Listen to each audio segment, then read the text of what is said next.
حضرت عمر فاروق رضی اللہ تعالیٰ عنہ خادم سے کہنے لگے بوڑھی سے پوچھو. پوچھا اما السلام علیکم. وعلیکم السلام. اما کیا بات ہے؟ تو اما کہنے لگی جاؤ دوڑو, تمہیں کیوں بتاؤں, دیہات کی سیدھی سادی بی بی, جاؤ بھاگ جاؤ. کہا نہیں اما مہربانی کرو اندر تو آنے دو. بڑی منت کے بعد اما مانی. عمر فاروق عام آدمی نہیں جس سے دنیا کامتی ہے. حضرت عمر اندر گئے. اما کیوں پریشان ہو؟ تو اما کہنے لگی تمہیں کیوں بتاؤں, میرا اپنا دکھ ہے. چل اما بتا دے, تیری مہربانی. اما کہنے لگی میں ایک بیوہ ہوں, بے اولاد ہوں, کوئی میرا سہارا نہیں. مجھے عمر فاروق سے بڑی شکایت ہے. میرے اوپر 25 دینار کا قرضہ چڑھ گیا ہے اور 3 دن ہو گئے میں نے روٹی نہیں کھائی, اور عمر نے میری خبر نہیں لی. حضرت عمر کو پتہ چل گیا اللہ وارث ہے, اس کا کوئی 2 4 10 ہزار ووٹ کوئی نہیں. ایک کو میکے سے 6 مربے نہیں لے کے آئی, ایک اکیلی تنے تنہا. اور بھائی جب اللہ کا خوف ہوتا ہے تو پھر انسان ان غریبوں کو بھی مناتا ہے. پھر ریڑھی والے کی بھی اہمیت بڑھ جاتی ہے, پھر رکشے والے کی قدر بھی بڑھ جاتی ہے. حضرت عمر فاروق رضی اللہ تعالیٰ عنہ کہنے لگے اماں عمر سے شکوہ ہے؟ کہاں؟ جناب عمر کہتے ہیں میں نے ایک جملہ کہا تو اماں نے تو مجھے لاجواب کر دیا. میں نے کہا اماں عمر کو کیا پتا کہ تو بھوکی ہے اور مقروض ہے, اسے کیا خبر؟ تو اماں کہنے لگی کیا کہا تم نے؟ عمر کو خبر نہیں, اسے پتا نہیں؟ تو عمر سے کہو نا چھوڑ دے حکومت, اس کے حوالے کرے جو خبر رکھ سکتا ہے. کیوں بیٹھا ہے پھر؟ ہمارے حکمران کہتے ہیں ابھی میں صدمے میں ہوں, نکلوں گا تو بات کروں گا, نہ ادھر ادھر کی تو بات کر. یہ بتا کہ قافلہ کیوں لٹا, مجھے رہزنوں سے غرض نہیں, تیری رہبری کا سوال ہے. ہاں تجھے جواب دینا پڑے گا. حضرت سیدنا عمر فاروق رضی اللہ تعالیٰ عنہ سے اماں کہنے لگی نہیں خبر رکھ سکتا تو حکومت کیوں کرتا ہے, چھوڑتا کیوں نہیں؟ تو حضرت عمر کہتے ہیں میں کانپنے لگا. دوڑے گئے جناب عمر. میں نے کہا اس اماں کا 6000 ووٹ نہیں کہ اس کی قدر کی جائے. یہ اماں کوئی بہت آکسفورڈ یونیورسٹی کی ڈگری ہولڈر نہیں کہ اس کی بات مانی جائے. کہ لاوارث اور بیوہ بی بی. عمر دوڑے گئے, گھر سے اناج کا تھیلا کندھے پہ رکھا, 25 دینار بھی لیے, پکا پکایا کھانا بھی لیا. خادم کہنے لگا حضور مجھے دے دے میں اٹھا لیتا ہوں. تو حضرت عمر فرمانے لگے چل وعدہ کر قیامت کے دن بھی میرا بوجھ اٹھائے گا. کہنے لگا جی نہیں وہاں نہیں اٹھا سکتا. فرمایا پھر آج بھی نہ اٹھا, مجھے ہی اٹھانے دے, یہ میرا بوجھ ہے تو مجھے ہی. اماں کے سامنے 25 دینار بھی رکھے. پھر اماں کو حضرت فاروق اعظم نے 2 مہینے کا راشن بھی دیا, پھر پکا پکایا کھانا بھی دیا. معمولی آدمی کی بات نہیں کر رہا, 24 لاکھ مربع میل کا حکمران. حضرت عمر مدینے میں بیٹھ کے کبھی للکار دیں تو کیسر و کسرا کی ٹانگیں کانپیں. جناب عمر فاروق رضی اللہ کھانا کھلا کے اماں چارپائی پہ تھی تو عمر نیچے بیٹھ گئے. کہنے لگے اماں چل عمر کو معاف کر دے, چل چل جانے دے, کوئی حرج نہیں, بیچارے کو پتہ نہیں چلا. تو اماں کہنے لگی تو نے پھر عمر کا ذکر چھیڑ دیا. بیٹے میرے گھاؤ بڑے گہرے ہیں, میرے زخم بڑے سخت ہیں, کلیجہ پھٹے تو تجھے دکھاؤں کتنی تکلیف میں ہوں. میں تو پکا ہوا پھل ہوں, کسی وقت بھی دنیا سے چلی جاؤں گی. میں نے عمر کو معاف نہیں کرنا. جب میں قبر میں جاؤں گی نا, نبی کریم علیہ السلام آئیں گے تو میں عمر کی شکایت کروں گی. میں کہوں گی حضور اس سے پوچھئے یا رسول اللہ بیوہ اور بوڑھی کا خیال ہی نہیں کیا. تو آپ کے غلام کہتے ہیں میں نے عمر کو کبھی اتنا روتے نہیں دیکھا جتنا آج روئے. کہنے لگے اماں عمر کو میں جانتا ہوں وہ کمزور ہے, یہ شکایت نہ لگانا, وہ کمزور ہے, مقابلہ نہیں کر سکے گا, یہ شکایت نہ لگانا, چل معاف کر دے. تو اماں کہنے لگی اچھا تو مجھے کچھ اچھا لگتا ہے, جا تیری خاطر عمر کو معاف کیا, تو پیارا لگا ہے, جا معاف کیا, تیری خاطر معاف کیا, تیری خاطر عمر کو معاف کیا. حضرت عمر فاروق کہنے لگے مجھے لکھ کے دو. کون اتنے جتن کرتا, کون؟ کسی سے کہنا جا اپنی اماں کو منا لے, تو کہتے ہیں نہیں نہیں میری غلطی کوئی نہیں تو مناؤں کس بات پہ, ہمیں تو 20 دلیلیں آتی ہیں. جا ابا کے پیر پکڑ لے. پتہ ہے نبی پاک علیہ السلام نے فرمایا جس کا باپ راضی ہوگا اسی کا اللہ راضی ہوگا, اور جس کا باپ ناراض ہوگا وہ سارا دن وظیفے پڑھے, اس کا اللہ راضی. یہ ابو داؤد شریف کی حدیث ہے. نا جی بڑی مہربانی, پیسے نہ لائیے گا آپ. اب بات سنیں, وہ بھی میں سمیٹنے کی طرف آ رہا ہوں, ختم کر رہا ہوں, آپ میری بات پہ توجہ رکھیں. عزیز بھائی, نبی کریم صلی اللہ تعالی علیہ وسلم نے جو اپنے غلاموں کی تربیت کی تو حضرت عمر فاروق کہنے لگے لکھ کے دو, لکھ دو. تو اماں کہنے لگی آپ لکھیں میں سائن کر دیتی ہوں, آپ لکھ دیں میں سائن کرتی ہوں. حضرت عمر نے لکھا فلاں بنت فلاں کو عمر سے شکایت تھی. پھر انہوں نے عمر کو معاف کر دیا. اما سائن کرنے ہی لگی تھی کہ مولا علی شیر خدا آ گئے، حضرت عبداللہ ابن مسعود آ گئے. اوہو عمر یہاں بیٹھے ہوئے ہو، میں سارے مدینے میں تلاش کر رہا تھا، یہاں بیٹھے ہو، وہ کچھ لوگ ملنے آئے، نکلو. اما نے سنا کہ یہ عمر تھے تو اما اٹھ کے کھڑی ہو گئی. آئے ہائے عمر تھے، آپ عمر تھے؟ تو جناب عمر کہنے لگے اما تو نے جو کہا ٹھیک کہا، لیکن اپنے وعدے پہ قائم رہ، یہ ذرا سائن کر دے. اما نے سائن کیے تو حضرت عمر فاروق فرمانے لگے علی آ گئے ہو تو بطور گواہ تم بھی دستخط کر دو. عبداللہ ابن مسعود تم بھی بطور گواہ جب سائن ہوئے تو جناب عمر نے رکا لپیٹا اور مولا علی شیر خدا سے فرمانے لگے علی یہ رکھ لو، مجھے لگتا ہے میں تم سے پہلے دنیا سے جاؤں گا، اور جب میں پردہ کر جاؤں نا تو یہ رکا میرے کفن میں رکھ دینا. اگر حضور علیہ السلام نے پوچھا نا میری امت کے ساتھ کیا سلوک کر کے آئے ہو، تو رکا نکال کے کہوں گا یا رسول اللہ ایک بوڑھی ناراض تھی، میں اسے بھی راضی کر کے آیا. حضور یہ میں راضی. بھائی جب تک ہم اللہ سے نہیں ڈرتے معاشرہ اصلاح پذیر نہیں ہو سکتا. حضرت عمر فاروق رضی اللہ تعالیٰ عنہ نا باہر والوں کا بھی بڑا سخت حساب کرتے تھے. بڑا ایک گورنر صاحب نے لباس بڑا شاندار پہننا شروع کر دیا تھا تو حضرت عمر نے اتروا کے نا تو انہیں ٹاٹ کا لباس پہنا کے تو اونٹ چرانے کی ڈیوٹی دے دی تھی. اتنا سخت احتساب کرتے. کسائی کی دکان پر بھی 1-2 گھنٹے کھڑے ہوتے تھے. جو آدمی مسلسل 2 دن گوشت خریدتا تھا نا فرماتے تھے اس کا ٹیکس بڑھا دو، لوگوں کو دال نہیں مل رہی اور یہ روز گوشت کھاتا ہے. حضرت فاروق اعظم اس کو جزیہ کہا جاتا تھا، کچھ اور معاملات ہوتے تھے بڑھا دیتے تھے. مسلسل جو 2 دن آدمی گوشت کھاتا تھا فرماتے تھے مدینے میں غربت ہے، اگر یہ والا نظام تم کرو گے تو غریب لوگ کس کی طرف دیکھیں گے. لیکن اس سے زیادہ بڑھ کر جو ان کی زندگی کا معیار اور سٹیٹس تھا وہ یہ تھا کہ اپنے گھر کا خاص خیال رکھتے، خاص توجہ کرتے. ملک شام سے اور ایران سے کچھ لوگ آپ کی خدمت میں آئے تو وہاں سے کچھ کنیزیں بھی آئیں. ان کے بادشاہ پیغام لے کے شاہ ایران کی کنیز کو ملکہ نے کہا کہ نا حضرت عمر کی زوجہ کو دیکھ کے آنا ذرا کس طرح کی ہے. ہمارے ملک میں کیا کہتے ہیں خاتون اول، جی خاتون، باقی سارے دونوں میں خاتون اول. ذرا خاتون اول کو دیکھ کے آنا. تو وہ جب آئی نا گھر میں ملنے تو کہا کہ مجھے میری ملکہ نے کہا تھا کہ عمر کی زوجہ سے اہلیہ سے ملاقات کر کے آنا. تو حضرت عمر کی اہلیہ نے نا ایک جوڑا کپڑوں کا دے دیا ملکہ کے لیے اور ایک خوشبو کی شیشی دے دی. اب جب وہ تحفے وہاں گئے تو اس ملکہ نے نا کچھ سونے کا سامان بھیجا، کچھ زیورات بھیجے، کچھ تحائف بھیجے. جب حضرت عمر کے گھر آئے نا وہ خادم لے کے آیا، اس نے کہا جی آپ کی اہلیہ نے تحفے بھیجے تھے. تو جواب میں شاہ ایران کی بیوی نے یہاں جس ملک کا وہ سفیر تھا انہوں نے بھی یہ بھیجے. حضرت عمر فاروق نا وہ تحفے لے کے گھر گئے تو جا کے کہنے لگے اپنی اہلیہ سے یہ تو کب سے تحفے تحائف بھیجنے لگ گئی ہے، یہ کب سے نظام شروع ہو گیا؟ تو کہ حضور تحفہ دینا لینا تو ٹھیک ہے، سنت ہے، محبت بڑھتی ہے، تو یہ کوئی قباحت نہیں، اور میں نے اپنی ذاتی استعمال کے لیے جو چیزیں رکھی تھی وہ میں نے دی ہیں. تو حضرت عمر فاروق رضی اللہ تعالیٰ عنہ فرمانے لگے ہم نے کسی ملک کے ساتھ اور اس کے بادشاہ کے ساتھ ذاتی تعلق نہیں بنانا. تعلق جو بھی بنے گا رسول اللہ کے دین کی برکت سے بنے گا. ذاتی رشتے نہیں ہم نے قائم کرنے. ذاتی آپ کے ملک کی جو ایئر لائن جس کا ہر سال خسارے کا ڈنڈورا پیٹا جاتا ہے نا، وہ ہمارے بادشاہ صاحب اور صدر صاحب اگر غیر ملکیوں کو گھوڑا کبھی بھیجنا ہو نا، گھوڑا تو پورا ایک جہاز گھوڑا لے کے تحفے میں جاتا ہے. پورا جہاز غریب قوم کا یہ سرمایہ، اور قوم بڑی بادشاہ ہے لائنوں میں لگ کے ووٹ دیتی ہے. 2 کام ہمیشہ لائن میں لگ کے کرنے، ایک بل لائن میں لگ کے جمع کرانا ہے اور ایک ووٹ لائن میں لگ کے، تاکہ پھر پورے 5 سال لائن میں ہی لگے رہیں. مرضی سے آپ ووٹ دینا پر جو بات درست ہے اس کو سنو. حضرت عمر فاروق رضی اللہ تعالیٰ عنہ نے اپنی اہلیہ سے پوچھا کتنے کا تھا وہ تیرا جوڑا اور خوشبو کی شیشی؟ انہوں نے کہا 3 دینار کی.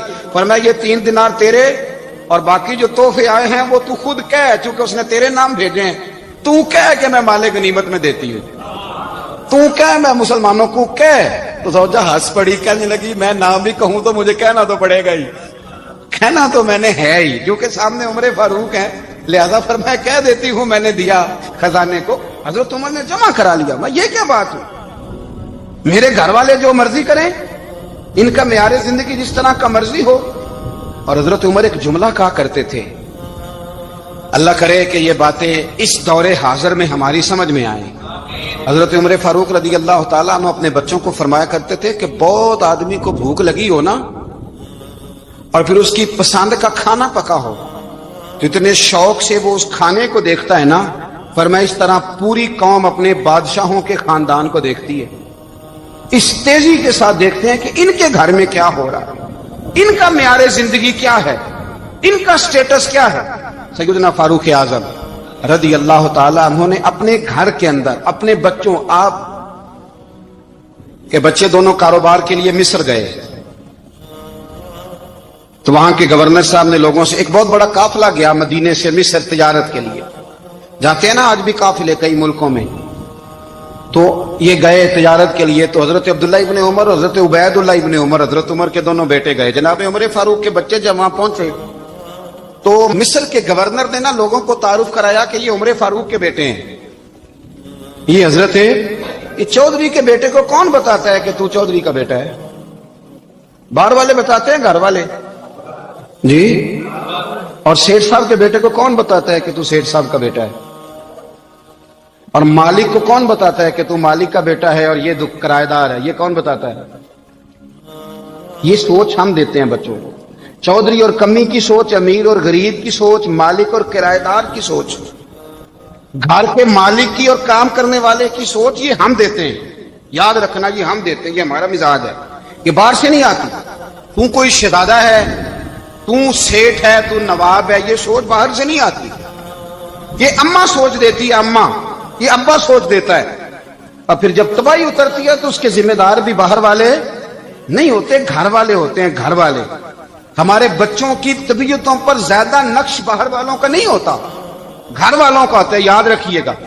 حضرت عمر فاروق رضی اللہ، بچے ہیں، شہزادے ہیں، وہ کاروبار کرنے گئے اور وہاں لوگوں نے بتایا گورنر صاحب نے کہ یہ فاروق اعظم کے بچے امیر المومنین کے، لوگوں نے ان سے زیادہ مال خریدا، تجارت میں زیادہ نفع ہوا، ظاہر ہے کہ وہ آپ کے جو اللہ خیر کرے حکمران ہیں، ان کے کاروبار کتنے ملکوں میں ہیں، کس بنیاد پر ہیں؟ وہ صرف اس بنیاد پر کہ وہ حکمران رہے، ان کے لیے آسان تھا بڑے لوگوں سے تعلقات بنانا۔ حضرت عمر فاروق رضی اللہ تعالیٰ عنہ کے بچے ڈھیروں مال کما کے جب واپس آئے نا تو حضرت عمر سے آ کے بچوں نے بطور محبت کا، ابا جی اللہ نے بڑا ہی فضل کیا ہے، بڑا مال کمایا الحمدللہ، یہ دیکھیں کتنا نوازا ہے۔ تو حضرت عمر کہنے لگے سارے قافلے نے اتنا ہی کمایا ہے؟ سارے قافلے نے اتنا ہی کمایا ہے؟ تو حضور نہیں، سارے قافلے نے اتنا نہیں کمایا، سب کو اتنا نہیں ملا، وہ تو وہاں گورنر صاحب نے لوگوں کو تعارف کرایا تھا کہ یہ عمر کے بچے ہیں، تو لوگوں نے پھر ہم سے بڑا ہی خریدا۔ تو حضرت عمر فرمانے لگے ٹھیک ہو گیا، میں بات سمجھ گیا، اس طرح کرو، جو تمہاری اصل زر تھی نا، جو راز تھی، وہ رکھ لو اور باقی سارا مال مال خزانہ میں جمع کرا دو، اس لیے کہ یہ تم نے تجارت نہیں کی، یہ تم نے اپنے باپ کا نام بیچا ہے، یہ تم نے امیر المومنین کے بیٹے ہونے کا فائدہ اٹھایا ہے۔ فرمایا یہ تمہارا نہیں حق، یہ مسلمانوں کا ہے، اس لیے کہ یہ مال تم نے محنت سے نہیں کمایا، یہ باپ کی کرسی کا فائدہ اٹھایا ہے۔ اور فرمایا اگر تم نے مال جمع نہ کرایا تو میں مال بھی لے لوں گا زبردستی اور کوڑے بھی ماروں گا، ڈبل سزا دوں گا، مرضی سے جمع کراؤ گے تو کوڑوں سے بچ جاؤ گے۔ بڑے بیٹے نے تو جمع کرا دیا تو چھوٹا تھوڑا پریشان ہوا، تو حضرت عبداللہ ابن عمر چھوٹے کا ماتھا چوم کے کہنے لگے بیٹے چپ کر کے جمع کرا، یہاں بھی فخر کر کے ہم عمر کے بیٹے ہیں اور قیامت میں بھی فخر کریں گے کہ ہم فاروق اعظم کے بیٹے ہیں، یہاں بھی ناز کریں گے اور وہاں بھی ناز کریں گے کہ عمر کے بچے ہیں۔ ہمارے باپ نے خود بھی حلال ہی کھایا ہے اور جب ہماری کمانے کی باری آئی ہے تو ہمیں حکم بھی حلال کھانے کا دیا۔ بھائی ہمارا مزاج نہیں، بچہ جب لے کے آتا ہے 2 لاکھ روپیہ تو کبھی پوچھے کہاں سے آیا ہے؟ جب وہ پہلے دن غلط دوستوں کے پاس جا کے بیٹھتا ہے تو کبھی نکالا ہے گھر سے اسے؟ یہ بہت سارے خمیازے ہمیں اس لیے بھگتنے پڑتے ہیں کہ ہم ابتدا میں سوراخ بند نہیں کرتے، جب اس میں شگاف پڑ جاتا ہے، سیلاب آتا ہے تو ہمیں ہوش آتی ہے۔ حضرت عمر نے اپنے گھر میں نگرانی رکھی، کڑی نگرانی، زیادہ نماز گھر میں پڑھتے تھے حضرت عمر، نفلی نمازیں زیادہ کیوں بلا؟ بھائی یاد رکھیں کہ آپ نے اگر سجدہ کرنا ہے تو بچہ لیٹ جائے گا، وہ اسے پتا کوئی نہیں سجدہ کیا ہے، لیکن جب گھر میں کبھی قرآن ابا جی کھول لینا، جب ابا جی کا موڈ بن جائے نا لیکچر دینے کا، وہ گھر میں شروع ہو جاتے ہیں، کہتے ہیں آپ لوگ نماز نہیں پڑھتے اس لیے میرے کاروبار میں برکت کوئی نہیں، تم سویرے قرآن پاک نہیں کھولتے تو میں تباہ ہو گیا ہوں۔ تو میاں آپ نے کب گھر میں قرآن پاک کھولا تھا؟ آپ نے کب نماز پڑھی؟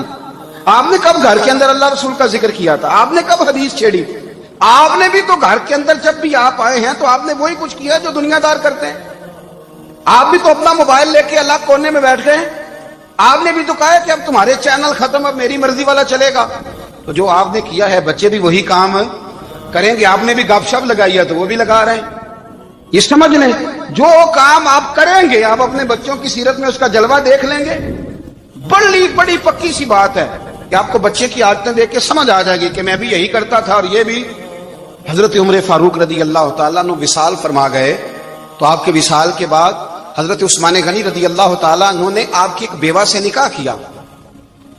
حضرت عمر کی ایک بیوہ سے جب وہ آپ کے نکاح میں آئی تو کہنے لگی حضرت عثمان غنی سے کہ حضور نہ تو میں خوبصورت ہوں اور نہ میں جوان ہوں، نہ آپ کی کوئی خدمت کر سکتی ہوں، میرے ساتھ نکاح کرنا سمجھ میں نہیں آیا. کیا شاندار جواب دیا حضرت عثمان غنی نے، کیا خوبصورت جواب دیا. فرمانے لگے میں نے اس لیے نکاح نہیں کیا کہ مجھے تمہارے حسن سے دلچسپی تھی یا تمہاری خدمت کی ضرورت تھی، میں نے تو اس لیے نکاح کیا ہے کہ مجھے بتاؤ عمر فاروق گھر کے اندر اپنے رب کی عبادت کس طرح کرتے تھے، وہ قرآن پاک کس طرح پڑھتے تھے، وہ رویا کیسے کرتے تھے، استغفار کا طریقہ کیا، کس وقت کس انداز میں وہ اپنے رب کو یاد کرتے تھے. اس لیے کہ عمر کئی دفعہ گھر سے آتا تھا تو میں اس کے چہرے پر نور دیکھا کرتا تھا، میں روشنی دیکھتا تھا، ایک معیار دیکھتا تھا. نکاح اس لیے کیا ہے کہ مجھے عمر کی جو گھر کے اندر کی عبادت ہے اس سے آگاہ کرو، تاکہ عثمان غنی بھی چاہتے ہیں اس طرح کے عمل کرو جس طرح کے عمر فاروق کر کے گئے. بھائی جب تک ہم اپنے گھر میں وہ توجہ نہیں دیں گے، وہ مزاج دیکھیں نا، ہمارے گھروں میں جب نقشہ پاس ہوتا ہے تو ٹی وی لان بھی اس میں ہوتا ہے، ڈرائنگ روم بھی ہوتا ہے، نماز کی جگہ بھی ہوتی ہے نقشے میں. صحابہ جب گھر بناتے تھے تو ایک مسجد بیت کا نقشہ پاس کرتے تھے، ذہن میں رکھتے تھے کہ یہ کونا نماز کے لیے، وہاں جوتے لے کے کوئی نہیں جائے گا، وہاں نماز پڑھی جاتی تھی، عورتیں وہاں اعتکاف کرتی تھی. ٹی وی لان تو آ گیا ہے اور گھر کے اندر ٹی وی رکھنے کے لیے تو ایک کمرہ الگ سے بنا دیا گیا ہے، اور اب جو نئے نقشے پاس ہو رہے ہیں اس کے اندر گھروں کے اندر جگہ بنائی گئی ہے جہاں کمپیوٹر رکھے جائیں اور بچوں کے لیے وائرنگ ہوگی نیچے تاکہ انہیں کوئی مشکل درپیش نہ ہو. یہ ساری چیز ہم نے نہانے کے لیے گھروں کے اندر اتنے بڑے واش روم بنائے ہیں کہ لگتا یہ ہے کہ سوائے نہانے کے اور کام ہی نہیں کوئی گھر میں ہوگا. ہر چیز آ گئی، پر اللہ کرے کوئی تفسیر بھی ٹیبل پہ پڑی نظر آئے، کوئی حدیث کی کتاب بھی ٹیبل پہ پڑی نظر آئے.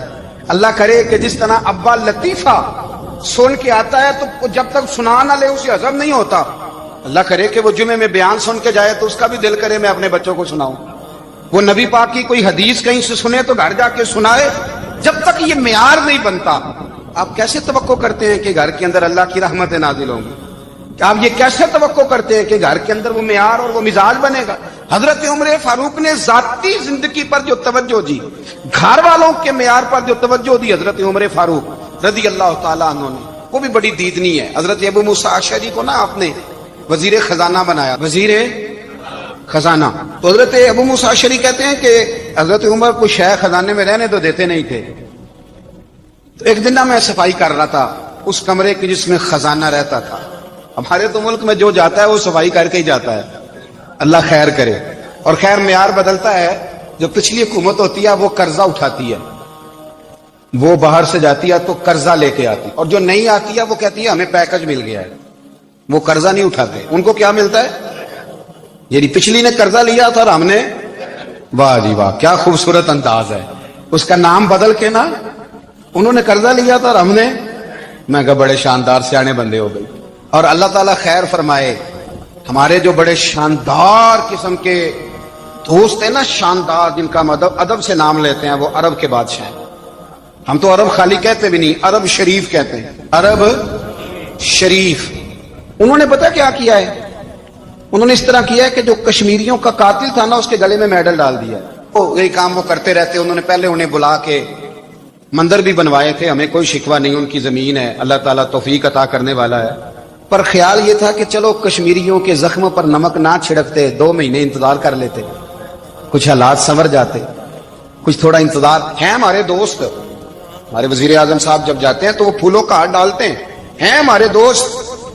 لیکن انہیں وہ حدیث یاد نہیں کہ نبی پاک علیہ السلام نے فرمایا جب میرے مومن کو تکلیف ہوتی ہے تو مجھے بھی گنبد خضرا میں تکلیف ہوتی ہے. انہیں نہ کشمیریوں کا خون یاد نہیں آیا؟ انہیں برہان وانی کی کٹی ہوئی لاش یاد نہیں آئی؟ انہیں 30,000 بیوہ عورتیں یاد نہیں آئی؟ 30,000 بیوہ عورتیں جن کے سہاگ اجڑ گئے، اور انہیں 1.25 لاکھ یتیم بچہ یاد نہیں آیا جو یتیمی کی زندگی گزار رہا ہے؟ اور اس کے باوجود بہت بڑے ذمہ دار ہے وہ۔ مجھے پڑھ لینے دو آج احمد فراز کا شعر۔ وہ ہمارے مکتب کوئی ایسا نہیں کہ وہ مولوی تھا، وہ غیر جانبدار تھا، پر مجھے آج پڑھ لینے دو اس کا شعر۔ یہ کلیجے کا درد ہے، پڑھ لینے دو۔ اس نے کہا تھا کہ پڑھتا ہوں تو کہتی ہے یہ خالق کی کتاب ہے، مثل یہودی یہ سعودی بھی عذاب، اس قوم کے بارے میں کیا لکھوں فراز، کعبے کی کمائی سے جو پیتے ہیں شراب، کعبے کی کمائی سے جو پیتے ہیں شراب، اس قوم کے بارے میں کیا لکھوں فراز، کہ کعبے کی کمائی سے جو پیتے ہیں شراب۔ میں خیال نہیں آیا تمہارا صرف دین یہ ہے کہ قبریں گرا دو، مزارات گرا دو، فقط یہ دین ہے؟ کوئی نبی پاک کے روزے کی طرف منہ کرے تو اسے مشرک کہو، یہ دین ہے؟ اس کا نام مذہب رکھا تم نے؟ مذہب تو اس کا نام ہے کہ جو رسول اللہ کا نام لینے والا ہے وہ ہمارا یار ہے، اور جو نبی پاک کا نام لینے والا نہیں، ہمارا اس سے کوئی تعلق ہے، یہ دین ہے۔ حضرت عمر فاروق کی سیرت سنا رہا ہوں، حضرت عمر کی۔ حضرت ابو موسیٰ اشعری نے ایک عیسائی کو منشی رکھا تھا، اکاؤنٹ آفیسر حضرت ابو موسیٰ اشعری نے۔ تو حضرت عمر فاروق بول پڑے، کہنے لگے تمہیں مسلمان کوئی نہیں ملا تھا؟ کلمہ گو نہیں تمہیں نظر آئے؟ کشمیریوں کی لاشیں نظر نہیں آتی؟ ان کا خون بہ رہا ہے، تباہی اتر رہی ہے، اور تم قاتل کو گولڈ میڈل پہنا رہے ہو۔ اور یاد رکھنا، جب مسلمانوں کی بچیاں روندی جاتی ہوں نا تو پھر اسلام امن کا درس نہیں دیتا، پھر اسلام جہاد کی بات کرتا ہے، پھر اسلام جہاد کی بات کرتا ہے، جہاد کی۔ وہ قومیں غیرت مند نہیں ہوتی کہ جن کے گھروں میں آگ لگی ہو اور وہ غیروں کو ہار پہناتی پھرے۔ اللہ کا کچھ خوف کرو، زندگی مختصر ہے۔ دبئی میں کتنے رہے اور کتنے چلے گئے، خدا را کچھ خدا۔ تم سے اچھے تو وہ نیو یارک کے رائٹر ہیں جو کم از کم اپنے کالموں میں کشمیر کی بات کرتے ہیں۔ تم سے اچھا برطانیہ کا وہ شخص ہے جو کم از کم BBC لندن پہ رپورٹ جاری کرتا ہے تو کہتا ہے کشمیر پہ ظلم ہو رہا ہے۔ تم سے تو وہ اچھے رہ گئے، تم نے بات کرنا تو دور کی بات، تم نے دشمنوں کے گلے میں ہار پہنانے شروع کر دیے۔ کل جب پوچھیں گے بلا کے تم کو اپنے سامنے، کیا جواب جرم دو گے تم خدا کے سامنے؟ بڑی تکلیف ہوئی، بڑی تکلیف ہوئی۔ وہ نا منصور حلاج کو پھانسی دی جا رہی تھی تو حضرت جنید بغدادی بھی آ کے دیکھنے لگے، تو منصور حلاج کہنے لگے بابا سارا زمانہ دیکھے پر تو نہ دیکھ، سارا زمانہ تماشا دیکھے انہیں تو پتا کوئی نہیں نا، تو نہ دیکھ۔ عرب شریف والو، ٹرمپ اسے انعام دیتا تو تکلیف کوئی نہیں تھی، ملکہ وکٹوریا اسے انعام دیتی تو تکلیف کوئی نہیں تھی، پر تم تو نہ ایسا کرتے، تم تو اپنے تھے، تم تو کلمہ گو تھے، تم تو یہ ظلم نہ کرتے، تم تو یہ حرکت نہ کرتے۔ میں کہتا ہوں ٹھہر ہی جاتے، جانا نہیں دنیا سے، اللہ کے حضور حاضر نہیں ہونا۔ جب رسول اللہ قبر میں آئیں گے تو کیا جواب دو گے؟ خدا را، حضور نے فرمایا تھا گناہ روک نہیں سکتے تو دل میں ہی برا جان لو۔ ذالک اضعف الایمان، یہ کمزور ایمان ہے، کم از کم اتنی حد تک تو آ جاؤ، دشمن سے گلے تو نہ ملو۔ خدا را سمجھے، ہمارا پہلا تعارف یہ ہے کہ ہم رسول اللہ کے غلام ہیں۔